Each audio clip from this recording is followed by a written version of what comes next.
Jangan lupa subscribe YouTube channel Metro TV News dan jangan lupa nyalakan notifikasinya.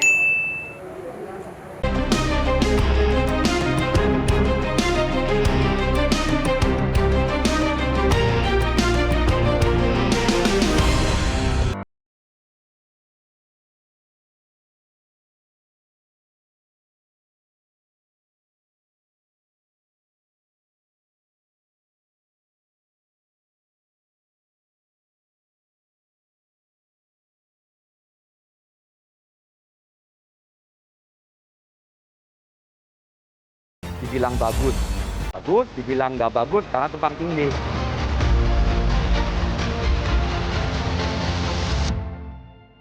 Kesiagaan kita, SDM kita di atas kapal dengan berkoordinasi dan berkolaborasi dengan insya Allah akan bisa kita atasi selama ini.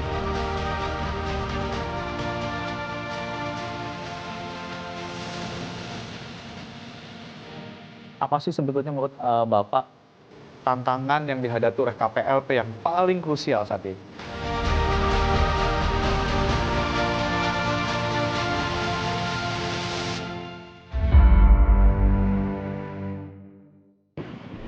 Menjadi negara bahari dengan sebaran belasan ribu pulau dan luasnya garis pantai, Indonesia tentunya dihadapkan kepada berbagai macam tantangan dan juga rintangan. Di antaranya adalah potensi ilegal bunkering, illegal fishing, penyeludupan barang terlarang, hingga kecelakaan dan juga human trafficking. Lalu, bagaimanakah upaya penertiban, pengamanan, penyelamatan, dan juga penegakan peraturan di lautan wilayah Indonesia dilakukan? Inilah The Nation untuk Anda.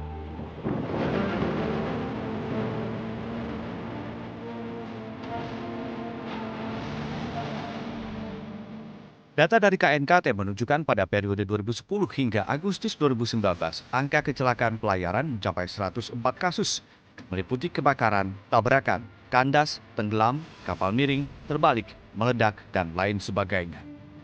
Sementara itu soal keamanan dan pelestarian laut dan pantai, Indonesia dihadapkan pada berbagai kasus tumpahan minyak di laut dan lepas pantai. Kondisi itu menjelaskan bahwa ancaman terjadinya tumpahan minyak di wilayah laut Indonesia sangatlah besar. Tak hanya itu, soal pengamanan laut, bangsa dengan luasnya lautan ini ternyata dihadapkan kondisi yang jauh lebih kompleks. Tentang penegakan hukum di lautan yang berujung pada kondisi di mana Indonesia menjadi wilayah yang high risk atau beresiko tinggi. Untuk masuk ke Indonesia, jalan satu-satunya itu hanya lewat laut. Nah, ketika dia masuk lewat laut, Indonesia punya laut sekarang masuk dalam kategori high risk. Beresiko country. tinggi begitu ya. Karena high risk country, maka di situ mengakibatkan asuransinya naik. Karena asuransi naik, otomatis harga barang itu tadi naik. Jadi apapun yang kita lakukan, Kementerian Maritim Investasi itu menginvestasi begitu banyak duit di investasi. Kalau tidak bisa dijual keluar kan percuma. I know the document from Abu Master. At Abu Master. But maybe you have copy, you make picture, you report to my commander. Okay? Yes? Tumpang tindih dan ketidakjelasan penegakan hukum di Laut Indonesia menjadi concern pelaku pelayaran internasional. Ini dia penjelasan Soleman Ponto. Pak Soleman, kalau kita lihat kan sebagai masyarakat awam begitu ya, ada banyak institusi yang mengamankan laut ya, yang bertugas di laut lah. Ya. Setidaknya ada 7 kalau dalam catatan Betul. saya, koreksi saya kalau salah. Betul. Ini sebetulnya harusnya siapa yang menjadi koordinator dari semua institusi ini? Koordinator di laut untuk pelayaran itu sudah ada diatur pada pasal 276 Undang-Undang 17 bahwa koordinator penegak hukum di laut itu adalah penjaga laut dan pantai. Namun, apa yang kewenangan penjaga laut dan pantai sekarang ini dilaksanakan oleh KPLP ini. Nah, jadi jangan lupa KPLP ini kan sudah hadir di Indonesia sejak tahun 39. Dia adalah lembaga yang tertua saat ini di Indonesia, tahun 39 sampai hari ini. Itulah sebabnya tahun 2008 pemerintah memberikan penghargaan kepada KPLP dengan apa? Dengan memberikan Undang-Undang 17 mengangkat KPLP yang selama ini hanya hadir berdasarkan peraturan menteri diangkat berdasarkan Undang-Undang 17 2008. Dengan jelas di situ disebut bahwa koordinator penegakan hukum di laut itu adalah penjaga laut dan pantai. Dan penjaga laut dan pantai itu adalah perkuatan KPLP.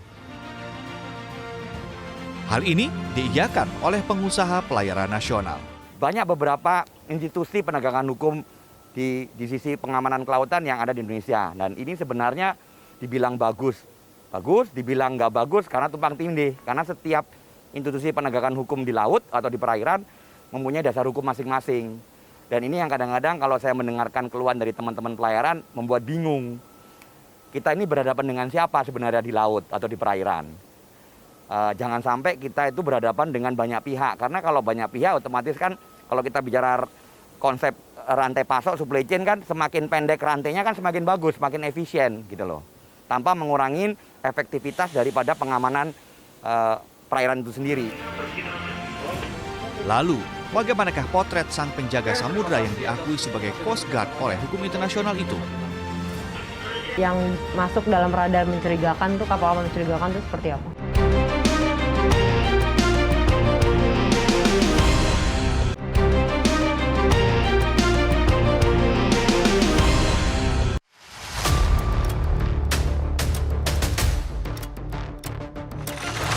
Dari 5 titik pengawasan laut, kami mengunjungi titik perdagangan laut tersibuk di dunia, yakni di Selat Malaka dan Selat Singapura, dengan mengunjungi pangkalan KPLP Tanjung Uban, Kepulauan Riau.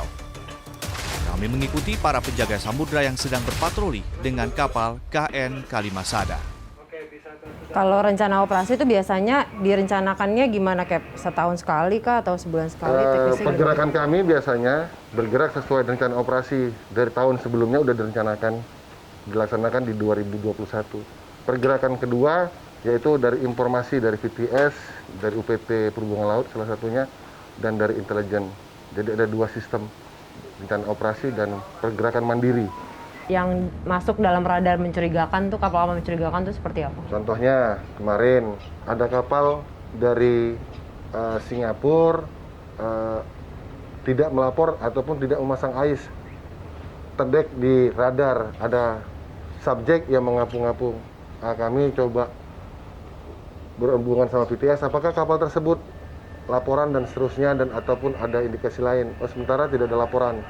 Tugas kami apabila tidak ada laporan langsung on the spot untuk melakukan pemeriksaan. Berarti teknisnya gimana tuh, Cap? Kayak seperti tadi, kontak dulu lewat radio, lalu kapal patroli mendekati, atau gimana, Cap? Bisa diceritain nggak? Baik, yang kemarin terjadinya itu pada saat ada informasi ada subjek yang dicurigakan, kapal kami on the spot ke sana. Setelah tiba di sana, jarak beberapa mil, kami coba konteks melalui VHF dan melakukan pemantauan secara berkala, yaitu memutarkan subjek tersebut. Setelah itu kita konteks, apabila tidak terjadi dua belah informasi, kami langsung longset untuk melakukan pemeriksaan. Sesuai peta kerawanan, Selat Malaka dan Selat Singapura menjadi daerah rawan kecelakaan dan kriminalitas. Namun pemeriksaan kapal pelayaran harus memperhatikan efisiensi waktu, mengingat sibuknya pelayaran di kawasan ini. Semakin lama pemeriksaan akan menimbulkan kos bagi pengusaha logistik. Namun era baru ini, tantangan pengamanan laut Indonesia menjadi bertambah. Pengamanan Indonesia dari penularan penyakit menular menjadi fokus tambahan yang tentu tidaklah mudah. Yang sudah-sudah, kalau arahan dari pimpinan periksa. Kecuali seperti kasus terbaru, karena dia bendera asing, kami belum melaksanakan pemeriksaan. Kata pimpinan, ikut aturan, jadi harus orang kesehatan dulu, karantina dulu naik, baru kita melaksanakan pemeriksaan. Akhirnya pimpinan mengarahkan kami tarik dulu ke pangkalan, diadakan dulu pemeriksaan COVID-19 dan lain-lain, baru kita laksanakan pemeriksaan standar perhubungan. Pangkalan PLP kelas 2 Tanjung Uban adalah satu dari 5 titik pangkalan KPLP yang tersebar di Kepulauan Nusantara. Direktur Kesatuan Penjaga Laut dan Pantai menjelaskan kelima pangkalan strategis tersebut. Kita mempunyai 5 pangkalan penjagaan laut dan pantai di seluruh Indonesia. Yang tadi Mas Ari sebutkan adalah di Tanjung Uban, itu di Kepri.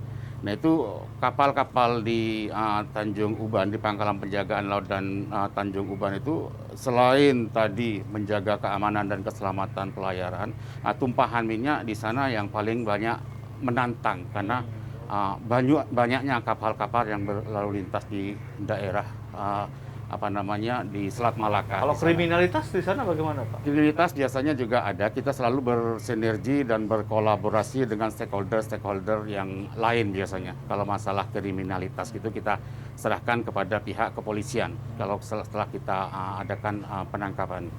Kalau Tanjung Priok, Pak, di Jakarta ini apa? Teluk Jakarta.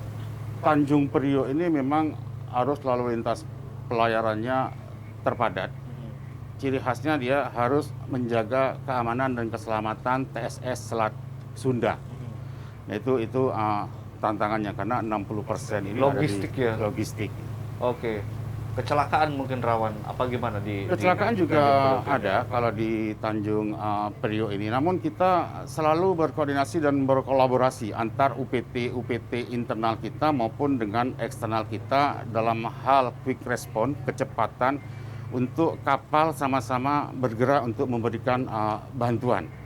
Kita setelah mendapatkan informasi dari Vehicle Traffic System, itu kita langsung bergerak. Mana yang lebih cepat untuk memberikan bantuan dengan quick response itu kita langsung kapal-kapal kita gerakkan. Oke, kalau ke timur Pak ada Tanjung Perak itu juga mungkin kurang lebih sama begitu ada ya? Sama, ada ciri khasnya juga. Kalau Tanjung Tanjung Perak itu menjaga masalah TSS Selat Lombok itu kan cukup padat juga di daerah tersebut juga di sana untuk memberikan keamanan keselamatan daerah destinasi wisata juga.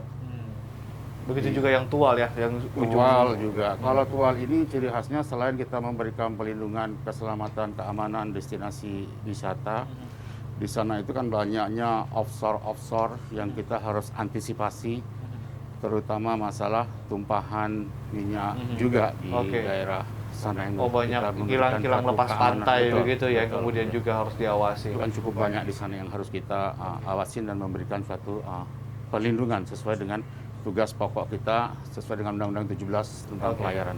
Satu lagi berarti yang di Bitung ini juga berbatasan dengan negara lain ya? Itu kan berbatasan dengan negara lain, banyaknya kapal-kapal yang menuju kepada Australia dan Amerika. Itu kan harus kita jaga keamanan dan keselamatan. Kerawanannya apa Pak di sana Pak? Kriminalitas kah, bajak laut kah, atau apa gitu? Ada kalau hal-hal seperti itu ada, namun kesiapsiagaan kita SDM kita di atas kapal dengan berkoordinasi dan berkolaborasi dengan TNI, Polri dan lain sebagainya secara bersama-sama, insya Allah akan bisa kita atasi selama ini. KPLP sebagai Coast Guard di Indonesia memiliki sejumlah tantangan kini dan masa depan. Ahmad mengatakan tantangannya tidak lain adalah teknologi yang tertinggal dari negara lain dan kapasitas serta kualitas SDM. Apa sih sebetulnya menurut Bapak tantangan yang dihadapi oleh KPLP yang paling krusial saat ini?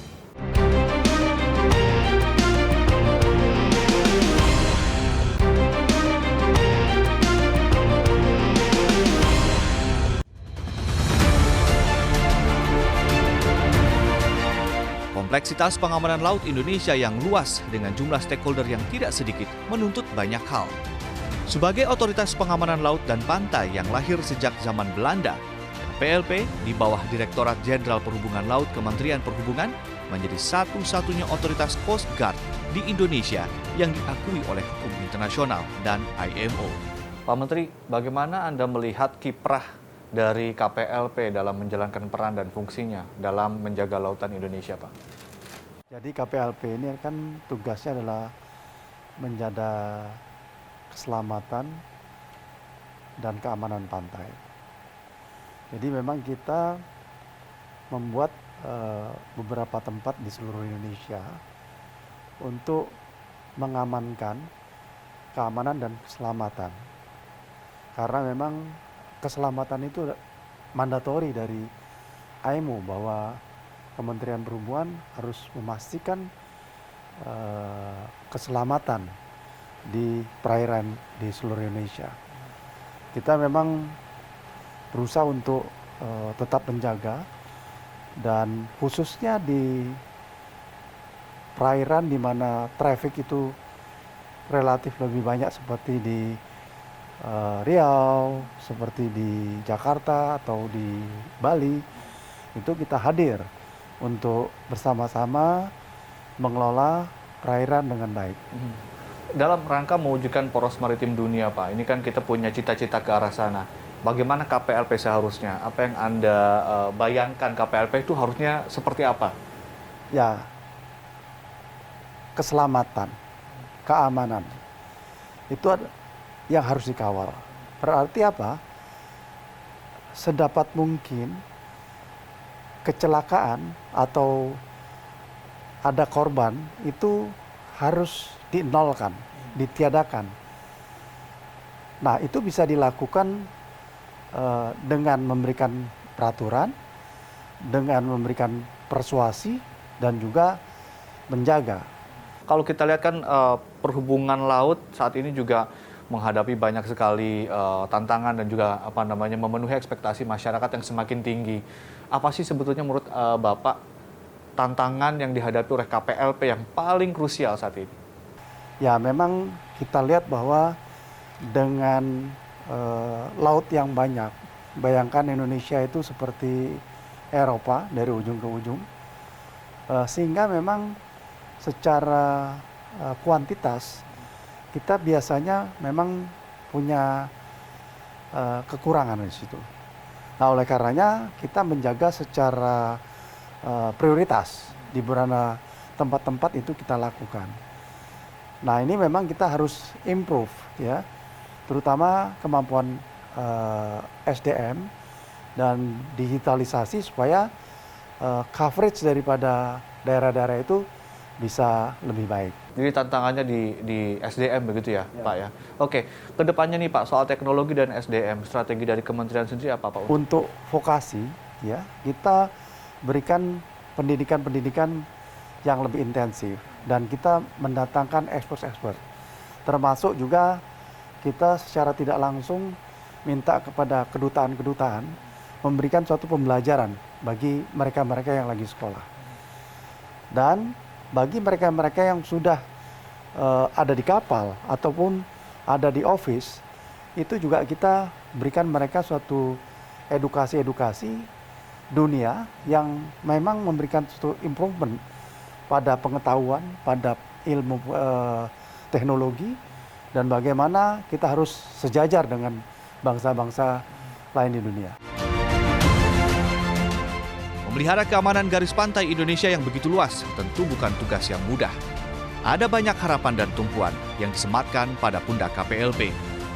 Keterbatasan alat dan personel tak menyurutkan semangat mereka untuk terus menjaga keamanan laut Indonesia. Apa mungkin harapan dari Bapak sebagai Menteri Perhubungan? KPLP ini kan menjadi salah satu institusi kebanggaan Kementerian Perhubungan lah ya, karena menjaga lautan Indonesia yang sebegitu luasnya. Harapan Bapak bagi semua jajaran KPLP, Pak? Saya mengharapkan teman-teman KPLP itu selalu semangat karena tugasnya berat dan di lapangan ya.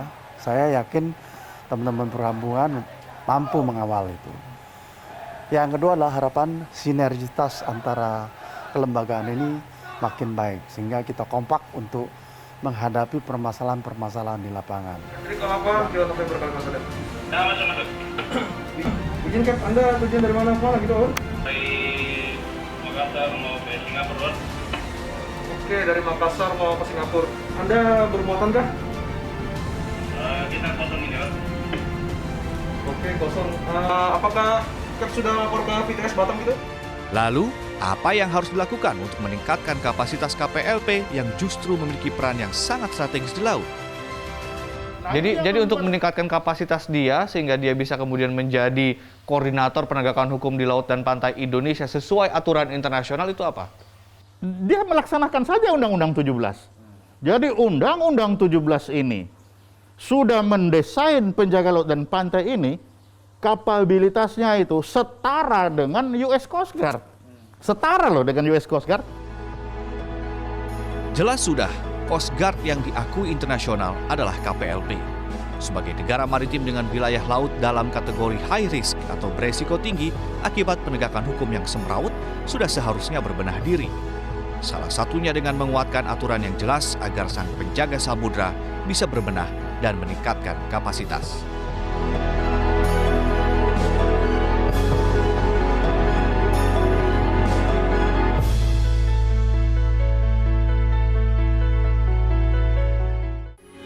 Metro TV